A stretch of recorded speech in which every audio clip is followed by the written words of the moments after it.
Hello there, and welcome to Gooner U, where there are no degrees because the learning never stops. I'm Dove, a TA here at Gooner U, and my friend Keith is our stalwart distinguished professor of Arsenal and football studies, who is back this week. Welcome back, Keith. This week featured our Round 3 FA Cup match at home against Liverpool. Hi, Dove. When I last spoke to you, we were just coming off a game against Liverpool, a game in which we weren't wearing our red jerseys, so nothing's changed. Absolutely everything is the same. Nothing at all has happened, and everything is fine. We're all fine here now, thank you. How are you? Well, I noticed you're wearing a jersey that looks even more like Arsenal's jersey this season because it is this season's jersey. I'm wearing one that looks as much like this season's jersey as what they wore yesterday. So, yeah. Well, no. In their defense, first off, this was a Christmas present, so nice. Happy Christmas there, because that's happened since we last spoke. Yes, but also, in your case, no, the shirts they wore on Sunday were more because they had an Arsenal crest on it in black and white. I know, I'm teasing. It was there, so I'm teasing, but yeah, it was as with last year. It was very frustrating. You had very little to go on as far as identifying players from home because there was no name, and the number was completely invisible from most camera angles because it had a thin black outline that quickly disappeared. So you kind of had some basic physical characteristics to go on and not much more. So yeah. I guess the most interesting thing, again, we talked about this last season. It is a worthy cause, to help stopping violence in the streets of London, and it's interesting. Obviously, wearing white, Liverpool wears red as their main color. They also apparently they did agree. I remember I thought I'd seen to wear their purple. So they were joining in, so to speak. At which point they were both playing in the FA Cup, which gives you a nice bright red patch on the shirt. Right. So I noticed that on the No More Red Day, there was plenty of red on the jersey because of that, especially on Odegaard. Yeah, although that's been the color of the FA Cup's logo for the last couple of years. That's not exactly a new thing. It's just, it is kind of just one of those strange things. I'd be curious. We'll get into this more with the game. I'll be curious how much they continue to go with it because they continue to perform very poorly. And again, this isn't a comment on. Some things.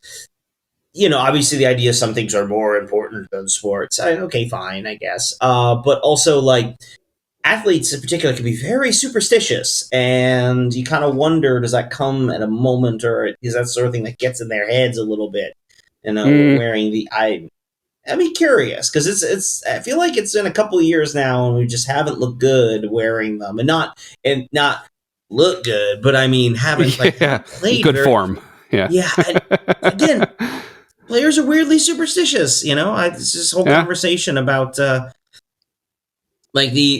American football, the NFL regular season into the playoffs are coming, and they're starting to talk about what the jersey combinations teams will wear in the playoffs, and it's like, well, they're not going to wear that because the last time they wore it, they got blown out, so they're going to have to wear something different. It's like, right? Yeah, I guess they would. That totally makes sense. Yeah. Yeah, I assume Liverpool not wearing their primary jersey was just not necessarily like because, for the charity, we don't want there to be any red on the pitch. More like if anybody's wearing red in the Emirates, it's going to be Arsenal, not Liverpool. And if I'm guessing it's just kind of like Arsenal dictates as the home team, like, do you wear a clash kit or not? I'm guessing, but yeah. And, again, this is certainly in the soccer tradition. For the most part, the team has their home kit, right? Liverpool's red, Arsenal red with white sleeves, and then we talk about this like the clash, the change kit is, if yours clashes, you wear the different one. And that's just, but you will default to, and you've seen we wear the red, at Chelsea, at City, at Spurs. Like, we'll wear it in a place where it doesn't clash. Right. But there's a lot of this is worked out in advance. Obviously, we only see the announcement like a couple days before the game. Oh, they're wearing the all white jerseys this weekend. But this all has to be cleared with the league, and Liverpool knows, and so I suspect that was a conscious decision on their part. It's not as if they showed up or like, oh my God, we brought the purples, man. You know? Yeah, right. Like this is all worked out in advance. They all know what's happening. So meanwhile, something I wanted to tell you about that was kind of funny. My family, we've been watching the Rocky movies. My son has gotten into boxing, so we finished all the Rocky movies and moved on to Creed. So we watched Creed 1 Friday last week, and we're watching it, and they have this like fake HBO sports segment talking about this fictional boxer in the story, and talking about how he's from the mean streets of Liverpool, and they show him training, and he's wearing blue, and I'm like, what? And I could see a soccer crest on it, right? So it looked like it was supposed to be a soccer jersey. I'm like, blue, what is going on? And as the episode went on a little bit more and they showed more close-up detail and stuff, I was like, oh, he's from Everton. And it was actually interesting because the climactic boxing match in that movie took place in Goodison Park, and I recognized the name from having played there a couple times now. That was interesting. So yeah. I mean, again, it's one of those increasingly more and more, and I suspect the leagues themselves are part of getting involved in this too. They're willing to license themselves and their images and their names because there's a benefit to getting that kind of publicity, and increasingly know it's available. You know, you can't just hold that boxing match in some indeterminate arena somewhere. It's going to be at a place that exists with a name, and you'll have, of course, the guy is an Everton fan. You know, there's those little trappings. Although here's a fun one. I was thinking of this as we were talking about kits and colors. So I'm sending you this link. Newcastle and Sunderland played in the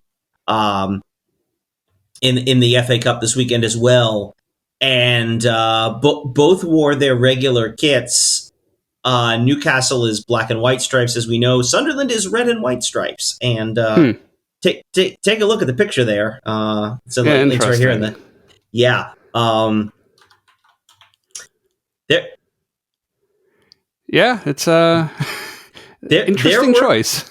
There were complaints. If you scroll down, they do like a full field picture, and it's not easy to tell. No, they've done it. Apparently, in the articles they're talking about, they've done this in the past, where you'll see some like have a solid color back, stripes at the front, solid color back, and that helps a little bit as well. They've done this in the past, but this one, yikes. That was right. It's the kind of thing where, right, like I'm sure on the field, maybe it's easy enough to tell each other apart. But yeah, from the stands, it's completely lost. So I could see having a different color back could help with that. Yeah. All right. So, that's fun. Something that we shouldn't have to ever deal with.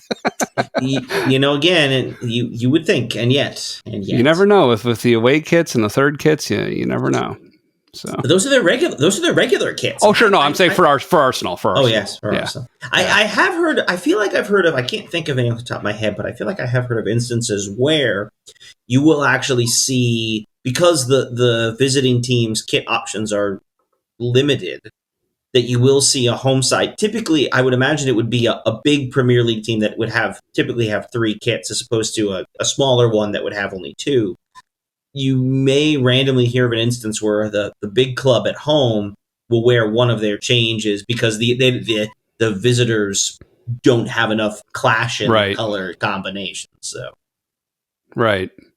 Yeah, I could see that happening more maybe in an FA Cup match where you're playing someone a few divisions down or something like that. Also another way that can go, certainly. Yeah. All right, so what's going on as far as Arsenal's roster? January is going to be a time of great upheaval. We have a couple of players missing for continental championships. Tomiyasu is going to be with Japan at the Asian Cup, and they're among the favorites. I know that got mentioned.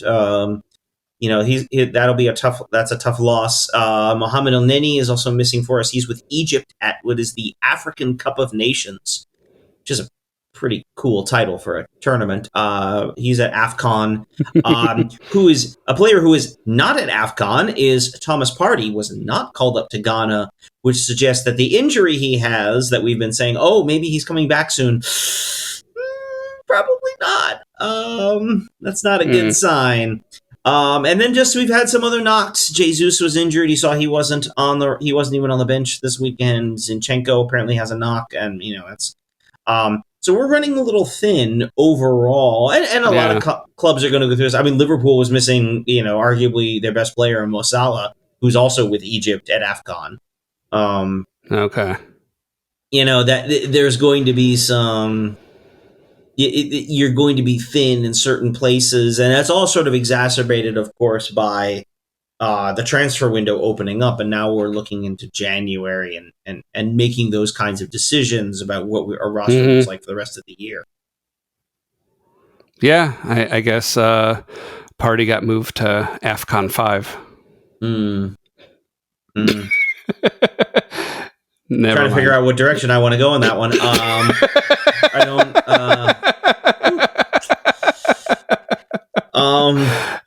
Well, changing subject, by way of follow-up for last match, one question that I had that Mike and I weren't too sure about is, so talking about the West Ham match, that was our 19th match in the season. And for accumulation purposes, it was after that yellow card accumulation would reset, right? So what I was curious about is, so if you're sitting there with 4 yellow cards, do you basically get your 5th for free in that 19th match, like where it just goes away, or does a yellow card accrued in the 19th match continue to the second half of the season? Right. So the way that rule works is 5 yellows in the first 19 games leads to a ban. At that point, and then I had to look this up, it's the first 32 games, then the threshold for a ban is 10 yellows. So if you pick up that 5th yellow in the 19th game, now that goes towards your total of 10, which could get you a suspension later on, but it won't. Well, I guess you would pick up your 5th yellow in the 20th game, and that's at that point. If you pick it up in the 19th game, your 5th yellow, you're banned for the 20th game. Okay. So that's interesting. So there's a couple overlapping windows going on there. Okay. Yeah, well, really what it is it changes the threshold for a ban. And so for the first half, first half of the season, you get 5. Okay, you need to sit a game. Once you hit the halfway point, okay. Like if you pick up a yellow in your 5th yellow is in the 22nd game.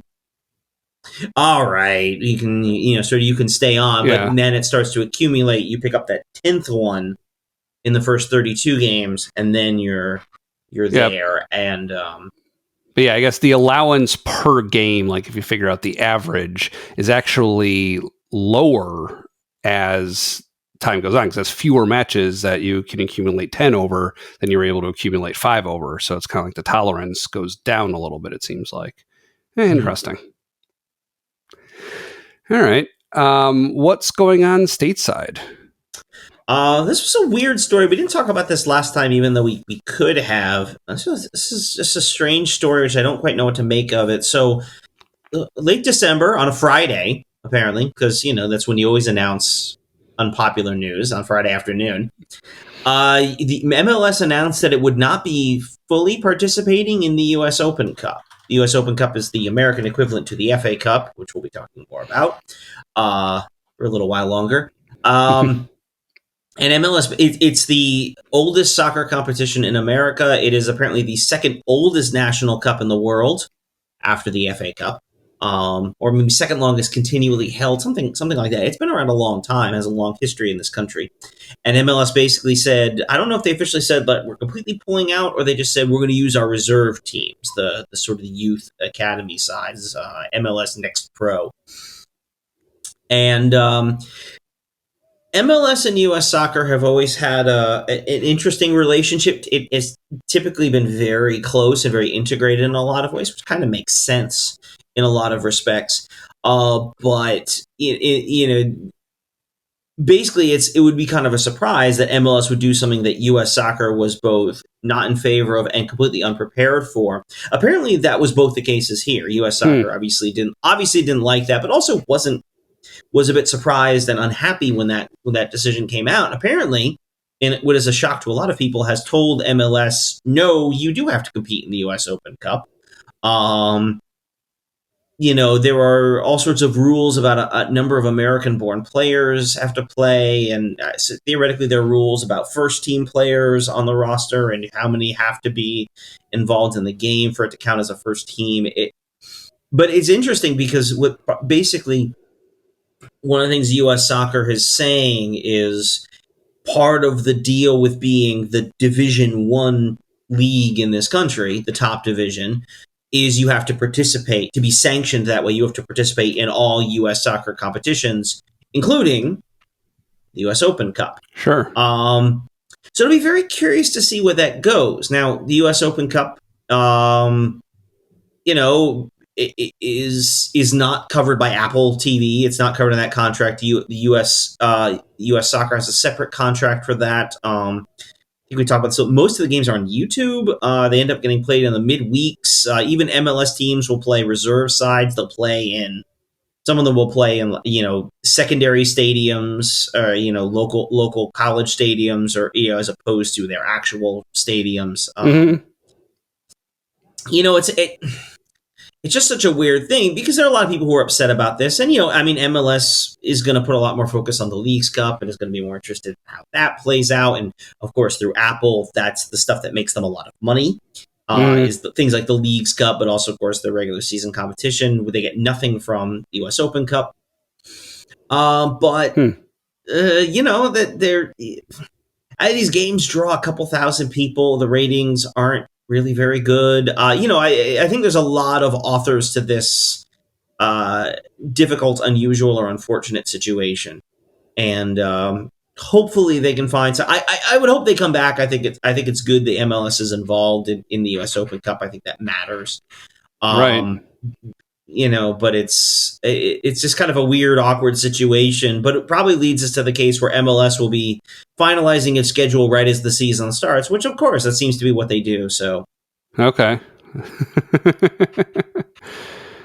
All right. Well, yeah, that's interesting. I mean, it seems like the FA Cup is a bigger deal. Like winning the FA Cup is a pretty big deal in England, and apparently it's almost, the way that it's looked at is almost more like the Carabao Cup, the League Cup in England, is how the U.S. Open is looked at like in America. Is it kind of like it could be like a youth competition or something for some teams?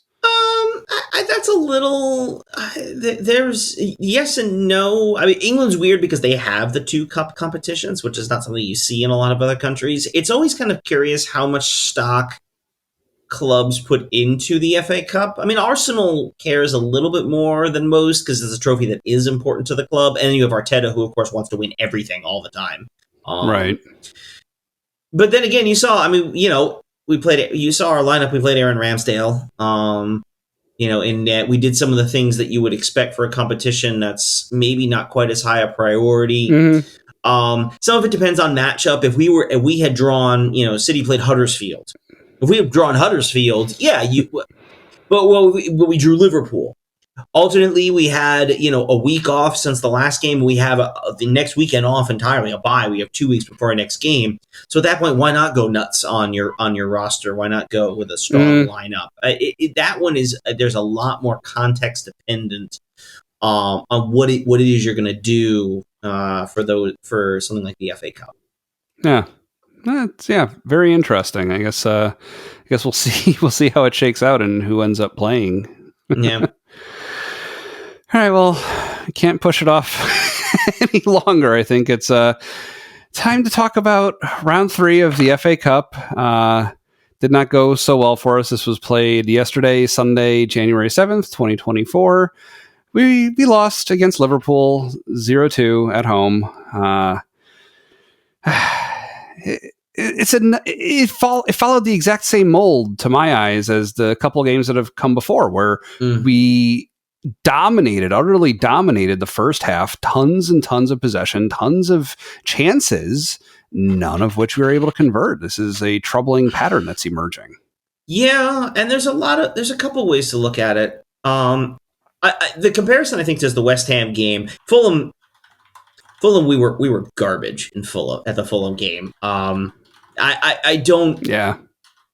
I almost don't think there's any lessons you can draw from the Fulham game other than everything was terrible and like you're going to have stinkers. You're going to have games where things just go horribly wrong, and that was Fulham. We were awful that day. West Ham, we outplayed them in a lot of stretches. They defended really well. Honestly, in some ways, I thought we actually did play pretty well in this game. For us to take the game to Liverpool like that, Liverpool's good enough to play with us. Or we're good enough. But Liverpool's not a team that's going to sit bunker and counter against us, partly because they can match us talent-wise, obviously. Mm-hmm. But also, they don't want to do that. They are an aggressive, the gegenpress, the aggressive forward pushing, score goals kind of side that they are. And we spent, certainly the first half, we pinned them back in their own end pretty much the entire game. Which is impressive and generated some real chances. I think the one that really I look at and sort of say, man, that's the one we needed, was Odegaard's shot off the crossbar. Yes. And not just because it's a good opportunity. It obviously was, to hit the crossbar like that. But it's the kind of goal, because it came in a sequence where we had a couple of chances, a couple of looks, almost, and then Odegaard cracks one, bang, off the bar. And what I worry about is I'm starting to wonder at that point how much of this becomes mental. So much of the game at this level is mental. Putting yourself in the right headspace, and guys talk about this all the time about slumping and being aggressive and forward and how to, are they feeling confidence and all of that. And they hear all the talk we do. They couldn't, they couldn't score the goal. Liverpool created a lot of chances, got one goal. We could have won that game. Created a ton of chances against West Ham, got nothing and lost. Okay, Fulham stunk, but we did score a goal. But they hear this talk. They know they're not. These guys know what's going on. They know the conversations, and to put that pressure, to push forward, to create those chances, knowing we were going with a slightly reduced lineup. Jesus was out. We mentioned Jesus was out. Zinchenko's out. Jorginho's there in the middle of the field. Kai Havertz is in the mid. Is center forward, which I was kind of in favor of. I thought that'd be an interesting option, but we just... Kivior is playing like left forward instead of Trossard or Martinelli. That was an interesting choice. I mean, it seems like they're trying to do... It's not so much Zinchenko does the thing that Zinchenko does his thing as left back. That's what Arteta wants the left back to do. And so Kivior is pushing forward. Yeah.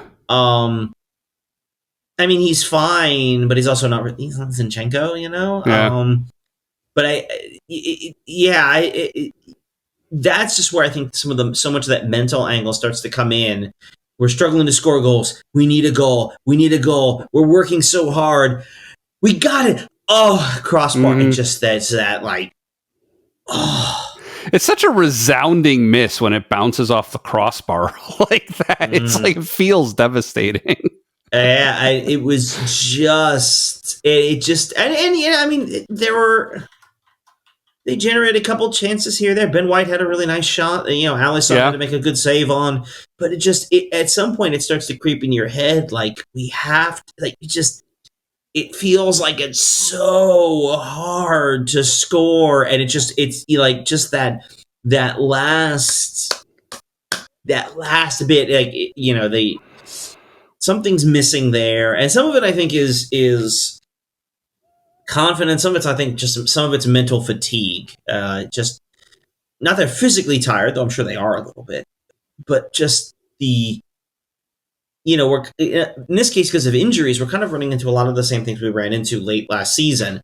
The same guys played every minute of every game, and Arteta clearly doesn't trust most of the rest of the lineup, the roster. And so here, some of it's injuries. We were missing some key guys. I mean, Urian Timber was supposed to be the reserve left back. Of course, was out by by halftime of the first game. We talk about Partey, Zinchenko, obviously El Neni, and Tomiyasu, who I'm sure would have started this game. Ben White's been playing with a knock. Who knows? Maybe we see Kivior left, we see Tomiyasu on the right. There are all these things you can do, but you can't do them because they're guys guys aren't as healthy as you want them to be. And there's clearly some guys that Arteta doesn't seem to trust, and we could talk mostly about it. I mean, Emil Smith Rowe. I feel like there's something going on there, but I don't know what it is, and it's very weird. And it's sort of frustrating to watch. But you got to think some of that plays into it mentally, and they show up and you crack one off the crossbar, and it's just like, oh, what do we do? Yeah. And I wonder at a certain point how much all of that's just sort of piling up on them, and it's kind of gotten in their heads a little bit. And I think the week off is going to be, this being the FA Cup, of course, winning in a sense, a loss is not the worst possible outcome. Right. A draw is. Right. Because that means you have a replay, another game at Anfield, which, there were a couple of replays I didn't see where they were scheduled because after Sunday's game, I just kind of switched off the FA Cup altogether. Right. But that who knows, maybe that replay would have been this weekend. And all of a sudden now you're taking what should have been a bye week, a week off. Nope. Right. You don't have it. You're playing again. You're going to Anfield again. And I just think in a sense, yeah, it's not. I mean, I wanted them to score at the end, especially in stoppage time. I wanted them to score. I wanted the goal. I would have taken the replay, but I don't know. This might be better. I think just to get some time away and just think a little bit, or think about other things, I guess. Yeah. All right. Before we go on and talk more about what happened in the second half, let's thank our sponsor for the week, Zencastr. So as longtime viewers and listeners will know, we use Zencastr to record every episode. It's as easy as can be to record a podcast with Zencastr. You just log into your browser and start recording a high-quality podcast right away. You record studio-quality sound and up to 4K video with your guests. Feel a sense of zen knowing Zencastr's multi-layered backups ensure you always have your recordings in the highest quality, even if the connection is unstable. We can attest to that. We've had instability many times. Mike and I had some instability. Always get our files one way or another. We have yet to lose a show, as I knock on wood. It is an all-in-one solution. So if you've thought about podcasting before and you gave up, thinking you needed a lot of different tools and services, well, those days are over. With Zencastr's all-in-one podcasting platform, you can create your podcast all in one place and distribute to Spotify, Apple, and other major destinations. They also have an iPhone app to make it easier than ever to record on the go. So if that sounds good to you, go to zencastr.com/pricing and use our code Gooner, and you'll get 30% off your first month of any Zencastr paid plan. That is Gooner. There is no U in Gooner. I want you to have the same easy experience as we do for all our podcasting and content needs. It's time for you to share your story. So yeah, in the second half, things kind of went off the rails a little bit. Well, I wouldn't say off the rails. I mean, no. Liverpool's a good team, and you sort of forget sometimes the other team is being coached as well. They make adjustments, and we saw that they made an adjustment there in the second half. They were, they did it. They moved a few players around, and as a result, they were a little better. I still thought early in the second half, I thought we had some opportunities, and I think we really could have. That there were still some chances there for us to put something in. But Liverpool started to turn the screws on us a little bit, and they wound up getting fairly late a free kick opportunity, which, unlucky, man. I mean, Kivior... Chaos in the box. Kivior just puts... doesn't put it in. And, I mean... Deserves got nothing to do with it. On some level, I feel like we deserved a better result than that. But at the same time, of course, we've talked about this. We got to score goals, and we're not scoring goals. But we generate a lot of opportunities. We're not finishing. Some of it's luck, and some people hate talking about luck. But I mean, what do you call it when so many guys shank decent opportunities and they come the other way and hit one, it hits our defender. I mean, and every team could look at this. Imagine City, they played really well, and all of a sudden the ball goes off Nathan Ake's face and they lose to Arsenal. Like, yeah, we can all play that game. Yeah. But that one, especially the way the game had gone, felt particularly. It was just such a gut punch. Yeah, it was. What I will say about that, compared to the other notable defender own goal of earlier in the season, Ben White, this one I didn't blame Kivior as much watching it. Like, with Ben White, like, there was far less chaos going on around him, and it just looked more intentional. This looked like a chaotic situation that he just lost track of what was going on, and it glanced off his head in the direction of the goal more than him intentionally kind of nodding it along in that direction, I mean, he's definitely going. I think he's just trying. In a case as a defender, you want to put something on the ball. And the idea being anything you can do to deflect it, but he doesn't really deflect it so much as kind of glances off him and goes in, which again is one of those. I mean, I'm sure he'd love to do that better. I think there's a better play on the ball he could make there. But I don't think he's. Yeah, I mean, it doesn't. You're right. It doesn't have the same kind of. Ben White's header seemed to have a bit of authority behind it, like he was the striker. There was a play where Liverpool had one late in the game. It came in, and I want to say it was. I didn't remember if it was Nunez or one of their other forwards. He was playing deep and just headed it back towards his goal and winds up just wide of the post. You're like, whoa, but you think he's a striker? Like, why? Yeah. I had the ball. There was the goal. I headed towards the goal. What am I supposed to? That's the striker. That's what I do. As the scorpion said to the frog. That's what I do. Exactly. So, yeah, it's frustrating and unfortunate. And you could sort of see it coming anyway, but we started to switch more towards just increasing the attack, throwing more forward players onto the field. Unfortunately, though, I don't think any of them really covered themselves in any glory.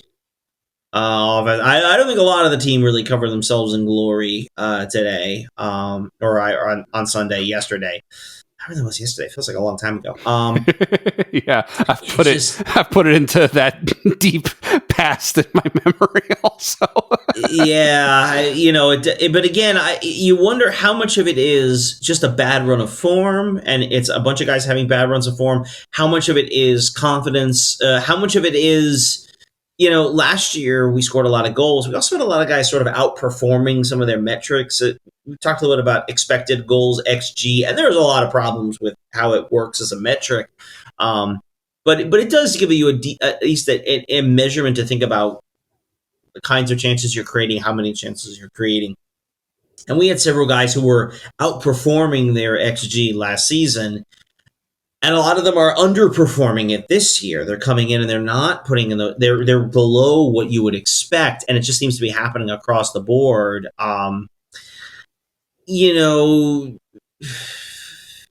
Is it regression to the mean? Well, not really the mean. It's sort of regression to the opposite extreme, I guess you could say, underperforming and overperforming. Yeah, I mean, it's frustrating because it all seems to be happening at once, and we don't really have a guy. I'm not just going to point to Mo Salah or Erling Haaland because, of course, those guys are, insane. But we don't have a real goal scorer. We don't have a guy who, we have, someone who has an attitude like Eddie Nketiah. I like Nketiah's attitude. He just doesn't, and he does a lot of things well, but, if he's not in a good vein of form, he can be kind of invisible. You want a guy with that mentality, but who actually, his play more consistently backs that up, I guess is the way to say that. Right. I mean, do you think Jesus, were he not, I don't think literally because there are knee issues, but were he not hamstrung by injuries last season, this season, does he fill that role more if we can rely on him more? That's an interesting question. I don't think so. I mean, again, we talked about this. He's a goal scorer. His job is to score goals. He can do that, but he's not the same kind.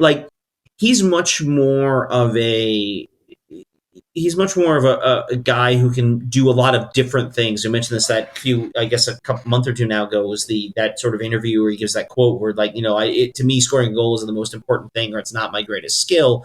I mean, yeah, he helps move the ball around, puts himself into positions, helps helps move defenders around to create opportunities, not just for himself but for a lot of others.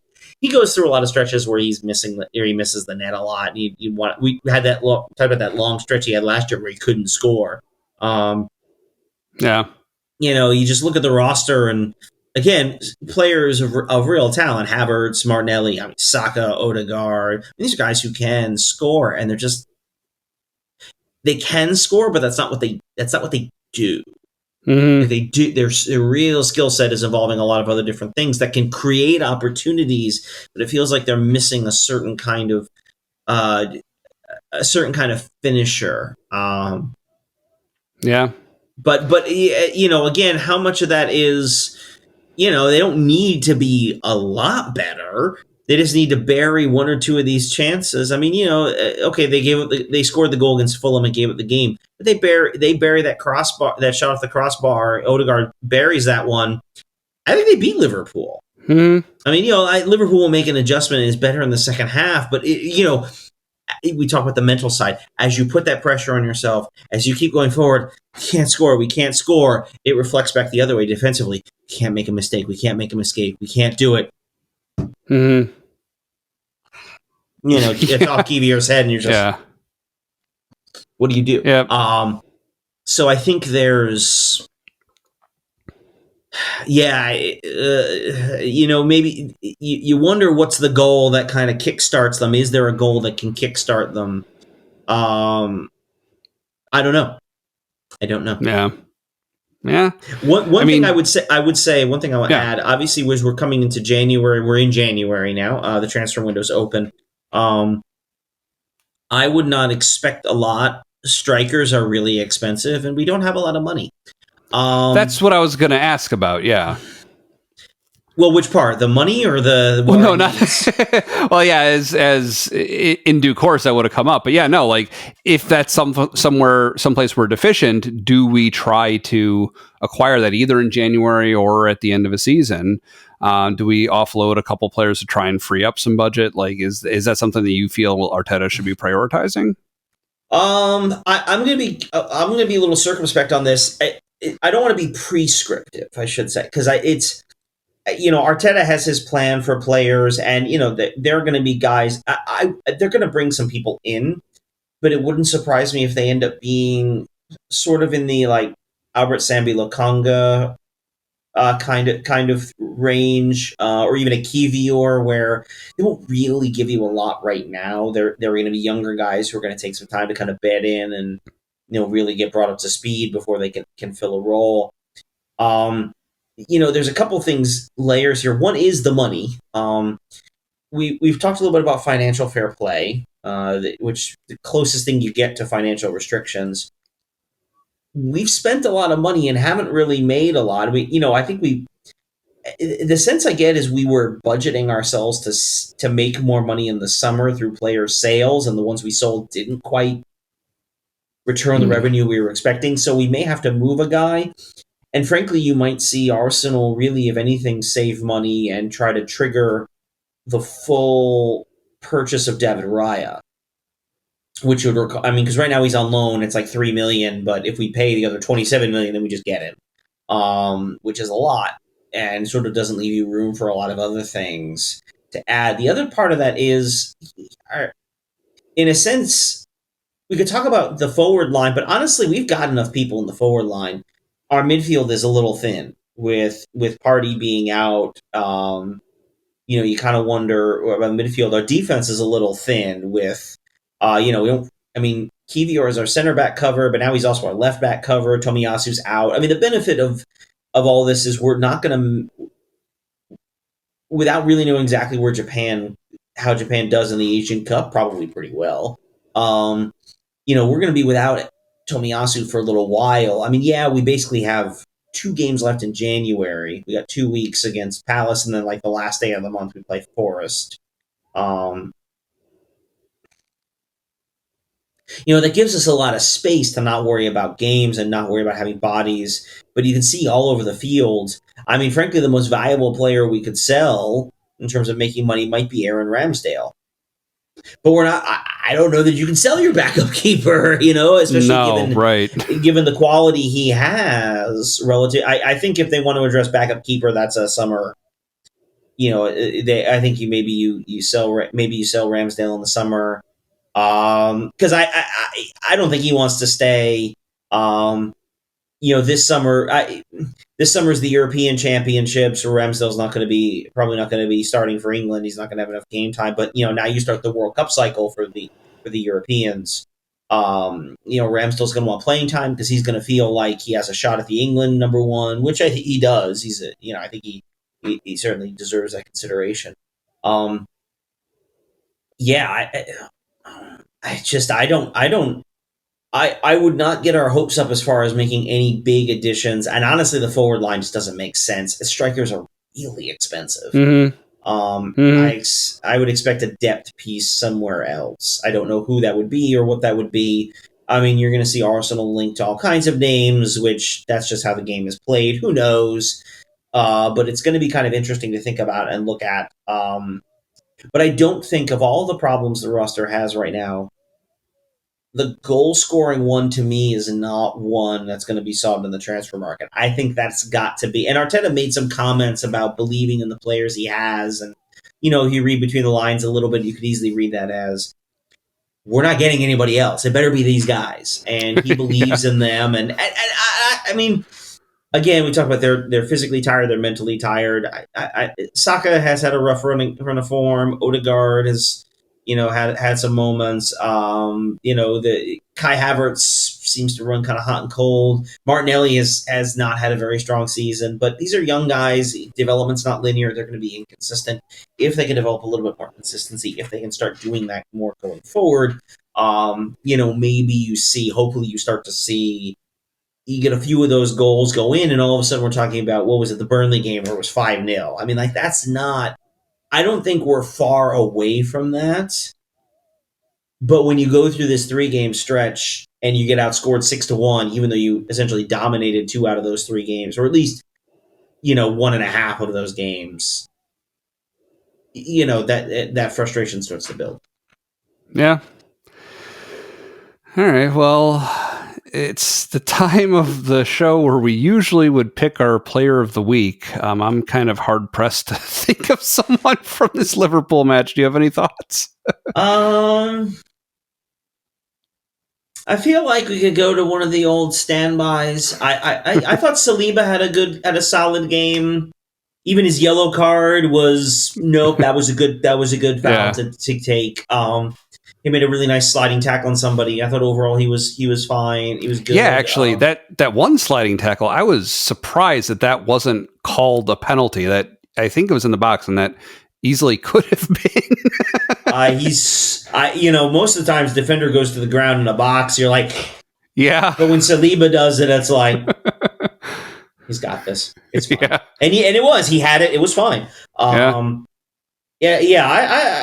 guess. I mean, I thought Declan Rice was okay, but we kind of need a little bit more of him going forward. He's still.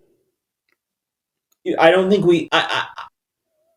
This is going to sound like a weird thing to say. As much as we love what Declan Rice has been to the team this year, I think next season, I think you're going to witness the firepower of a fully armed and operational Declan Rice. I think with a year in the system, I think a year working with Arteta, I think you're going to see a Declan Rice who is much more confident, has a much clearer understanding of all the things he's expected to do. But that's a next year thing. This year, he was good, but we needed great. The forward line was a mess. I like Reece Nelson. He did a lot of things, but I think you sort of saw there's a quality that he doesn't quite have. There's a reason he's a bench player as opposed to a regular starter for us. Yeah. Martinelli did some good things coming off the bench, but also ran himself into trouble again. Saka was kind of all over the place. He did some good things, did some bad things. I'm going to say Saliba. I just don't really have a better one, I think. Honestly, I was thinking about this for the Fulham game. Who would I have taken? I honestly might have even just said David Raya because everybody else was terrible in the Fulham game. Raya.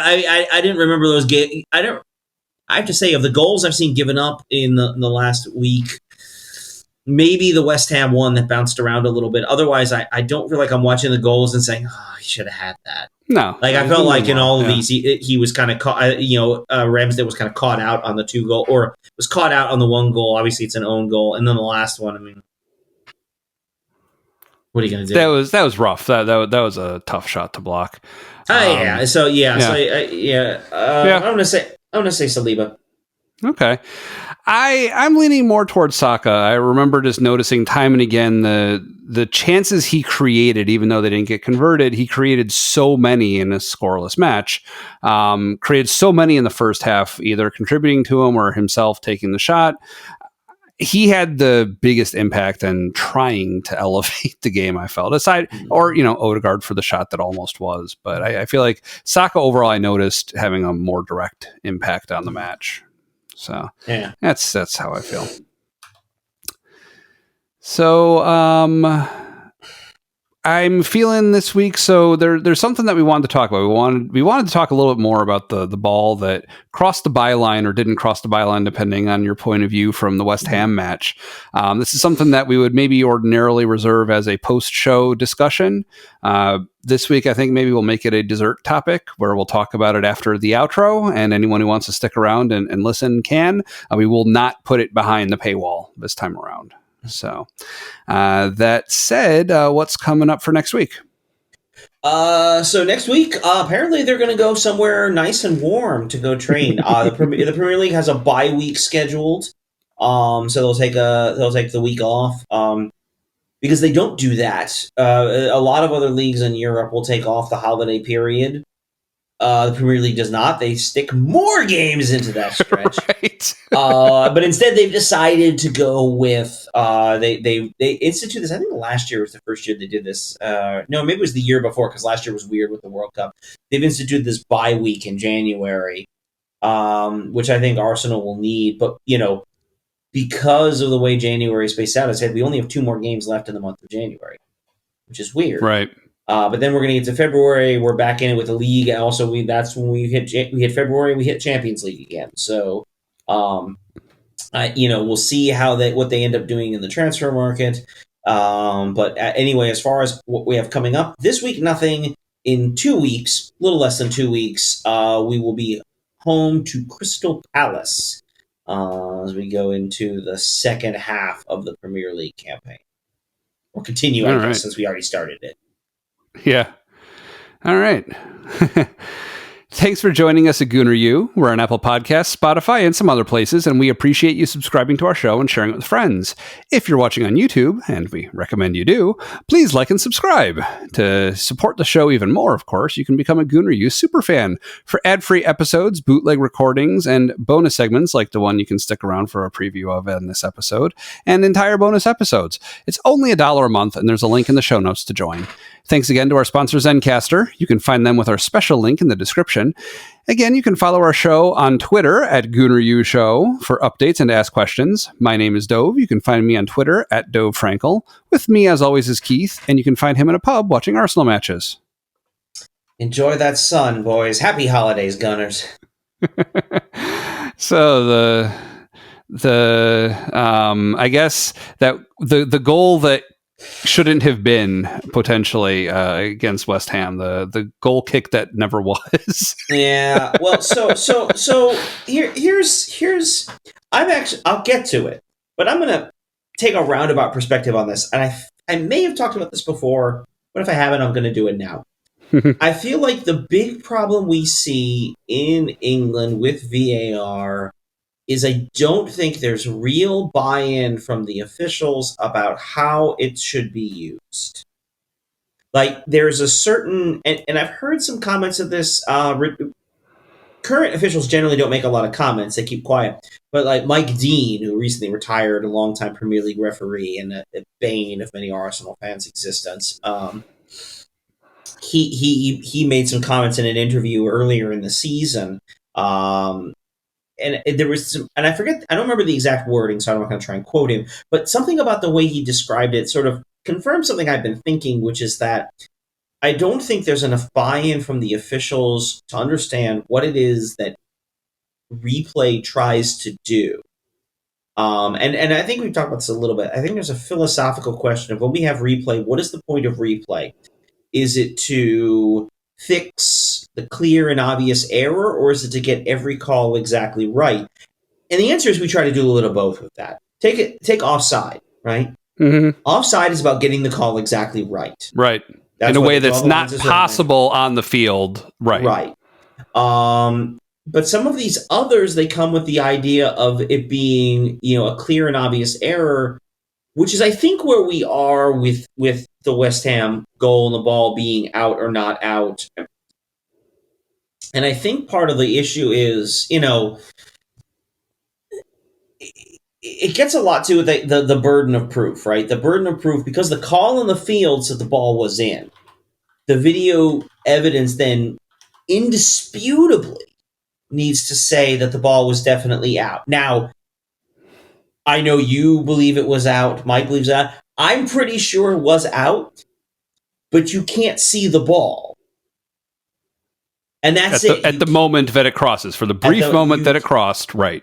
You cannot see it, and I think it's just one of those, again, I would come the other way. A good heuristic when thinking about refereeing decisions is always, what if it was reversed? What if it was us sitting there? If that had been us and they called that ball out when you cannot see it, I think we rightly, after we scored, I think we rightly would have been very upset. I think the Newcastle one is a little different. I've watched those replays. I'm less convinced. I'm more convinced that ball was out.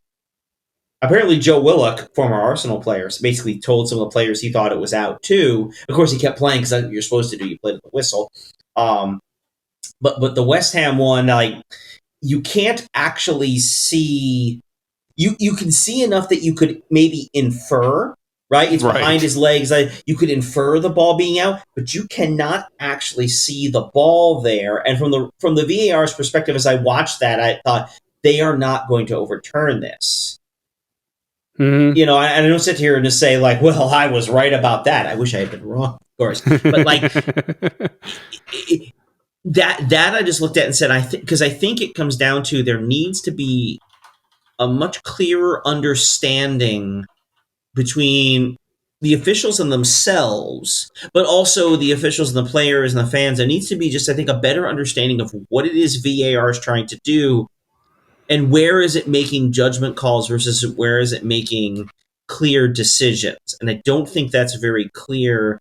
Right.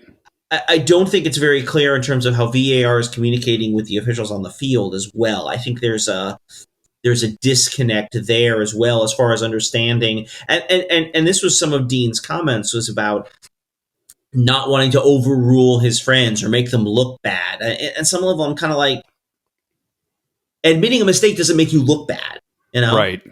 There's a lot going on, and obviously referees are scored anyway. It's not as if, the league is going to sit there and, maybe they will, who knows? It's an easy way to do it. You start ticking off, you had so many calls overturned. Right. Maybe you're not a good referee. But they're being reviewed anyway. They're already watching these things. Right. They're being internally reviewed whether or not it's exposed to the public. Right. And affecting the result of the match.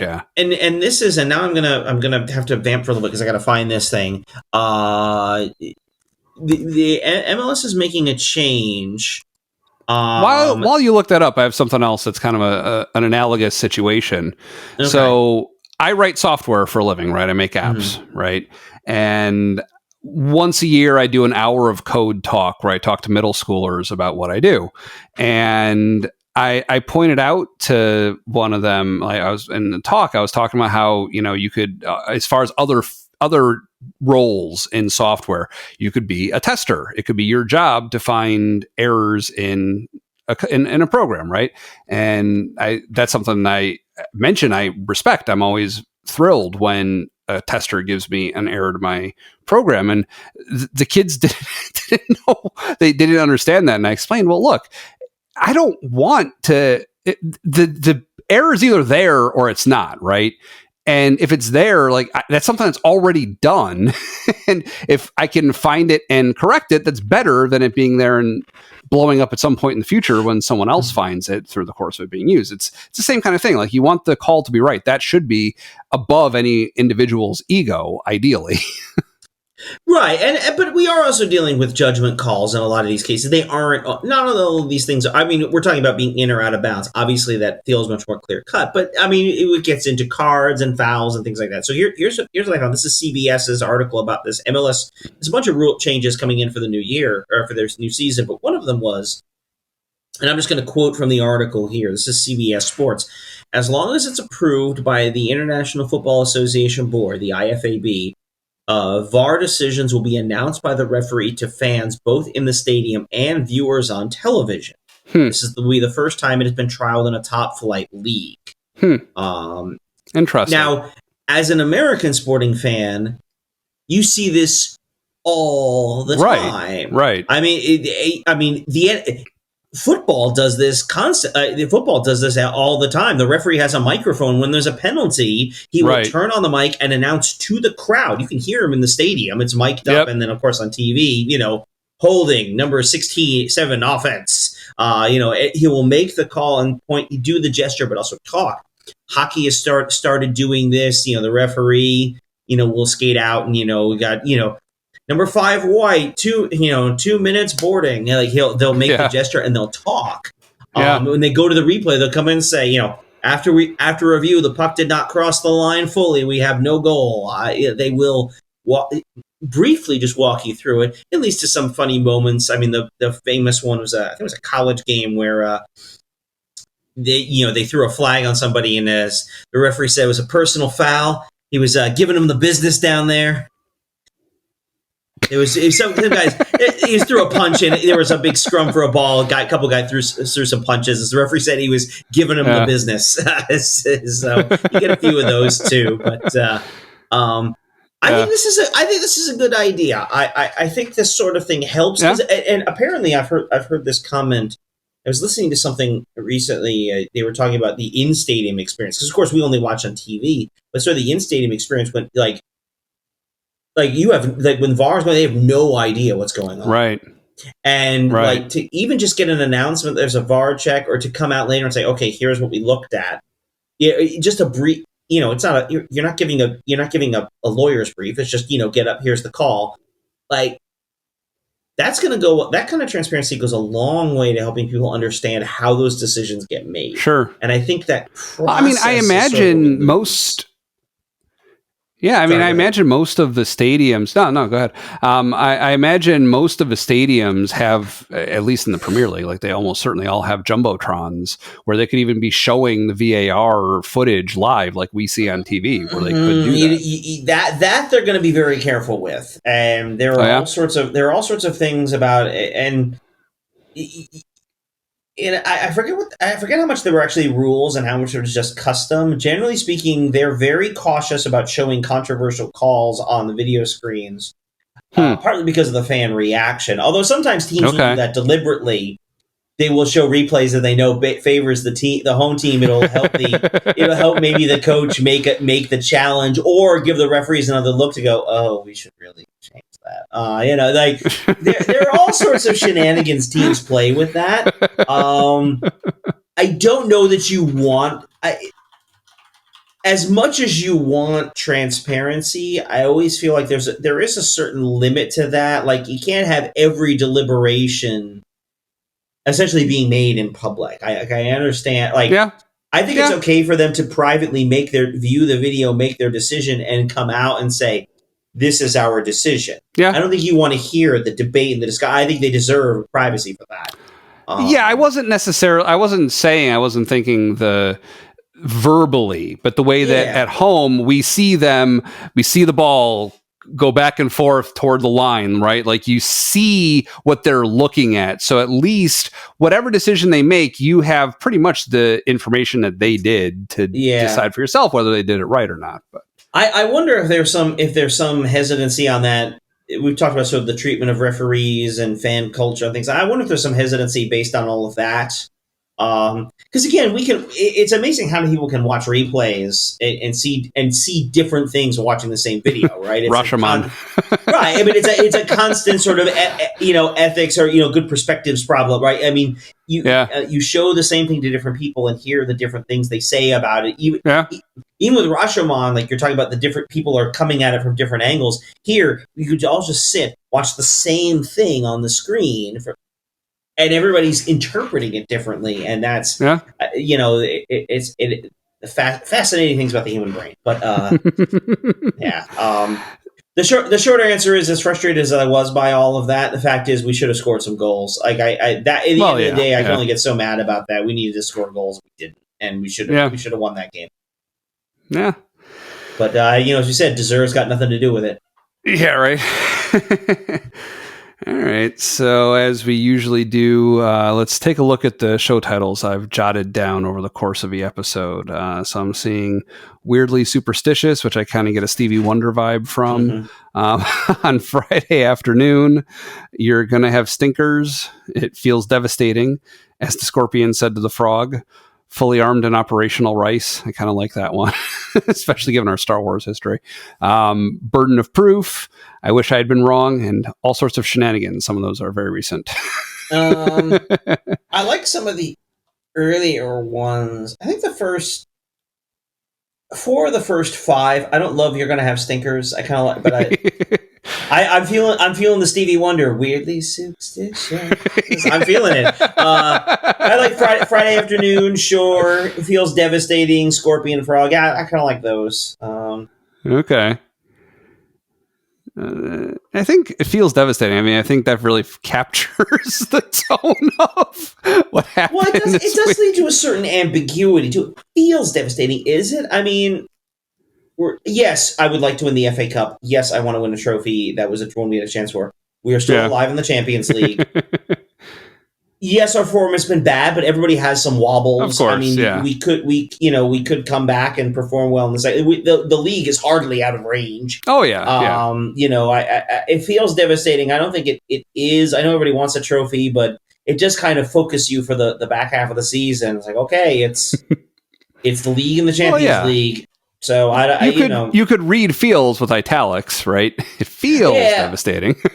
Well, I guess there's also, if we had lost to Liverpool like in the quarterfinals, that would have hurt so much. But more devastating. Devastating, overstating it. Well, at least we made a run, but here it's losing in the third round. But then again, we drew Liverpool in the third round. Like, one of us has to lose, or eventually, right? Or worse, we'd have to play again.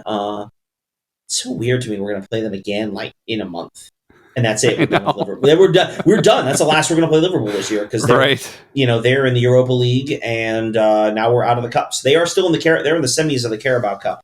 They're still very much. And frankly, given they're our competition, they and City are our competition. I think City's out of the Carabao Cup, but yeah, sure. Liverpool, go ahead and win the Carabao Cup. Go on a deep run in the FA Cup and the Europa League too. Add games to that register. Add games to that roster. Some miles on those. Like, go ahead. Yeah. Good luck. All right. So let's say if it's between Weirdly Superstitious and Fully Armed and Operational Rice, which would you pick? I like Weirdly Superstitious. All right, we'll go with that one. Yeah. I feel like this is not the week to go with Fully Armed and Operational Rice. I feel like that's right. It was talking about next season. It wasn't applying to this season. This is not the week for that one. All right. So yeah, who got you the jersey for Christmas? It was on the list. My parents did this, but it was on the list, so it could have been any one of a number of people. So I finally broke down and went with the large as opposed to the XL. It feels a little more snug, but it also feels like you could actually wear it. Right. So we'll see how that plays out over the remainder of the season. It was cool enough on the morning on Sunday. I have this kind of white Under Armour, kind of skin tight thing, which was really nice. It wasn't cold, but it was just cool enough that you didn't want bare sleeves, but it fit really nicely under this for the oh yeah, well, and that's what they wear on colder days at the Emirates. Exactly, so nice. It did look very cold in the game on Sunday. Yeah, I think it was snowing at one point. We got like a foot or so of snow over the weekend here in Rhinebeck, New York. It was a lot. It took a while to clear. It was in the 70s. Yeah, it was in the 70s today, so we did not get snow here in Houston. Snow in Houston, I can't imagine. Has that happened as long as you've lived there? It's happened a couple of times. We had a big one, 21, I think, in February. We had a massive winter storm, knocked out power. I was without power and water. Yeah, that happened all throughout Texas. Yeah, I remember. Yeah, the whole state got whacked with that. Yeah, I was without power and water for almost a week. Right. I can live without power. Water was a tough one. No water, that was not good. I can imagine. Yeah, we had some water issue in our old house that lasted for like a day, and I was like, I'm supposed to just like go to work like this? Like what? Yeah. All right. Well, sounds good. Have a good one. All right. See you. Bye.